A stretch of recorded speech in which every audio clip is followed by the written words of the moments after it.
മക്കളെ, നിങ്ങൾ സ്കൂളിൽ പോകുമ്പോഴാണെങ്കിൽ ശരി, ആ അമ്മയൊന്ന് കെട്ടിപ്പിടിച്ചിട്ട് ഒരു ഉമ്മ കൊടുത്തിട്ട് അവൻ ഞാൻ പോയിട്ട് ഫീൽ ദാറ്റ് ഹീറ്റ് എന്ന് പറയും. എങ്കിൽ നിങ്ങൾ ഒരിക്കലും ഈ സമൂഹത്തിൽ തെറ്റ് ചെയ്യില്ല.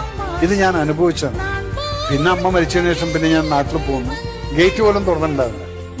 നമ്മൾ ഇറങ്ങി ഗേറ്റ് തുറന്നു. പിന്നെ വീട്ടിൽ അങ്ങോട്ട് നോക്കുന്ന സമയത്ത് ഒരു ഇരുട്ട് പോലെയാണ് മിസ് ചെയ്യുന്നതാണ്. റൂമിലോട്ട് പോകും, നിങ്ങളുടെ ബെഡ്ഷീറ്റ് മാറ്റിയിട്ടുണ്ടാവില്ല. നമ്മൾ അവിടെ നിന്ന് എടുത്തിട്ട് ബെഡ്ഷീറ്റ് മാറ്റണം.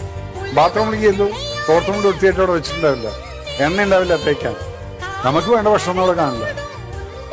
കാലത്ത് ചായ നമ്മൾ കയറി ഉണ്ടാക്കണം. ഇവിടെയാണ് നമ്മൾ പറയുന്നത്, കാലത്ത് തൊട്ട് വൈകിട്ട് ഉറങ്ങുന്നവരേക്ക് ഈ ഒരു വ്യക്തി എത്രത്തോളം നമ്മുടെ ജീവിതത്തിൽ ഉണ്ട് എന്നുള്ളത് മനസ്സിലാക്കണമെങ്കിൽ അമ്മ ജീവിതത്തിൽ പോകണം. അപ്പൊ ആ പോവാനുള്ള അവസരം നിങ്ങൾ കൊടുക്കരുത്.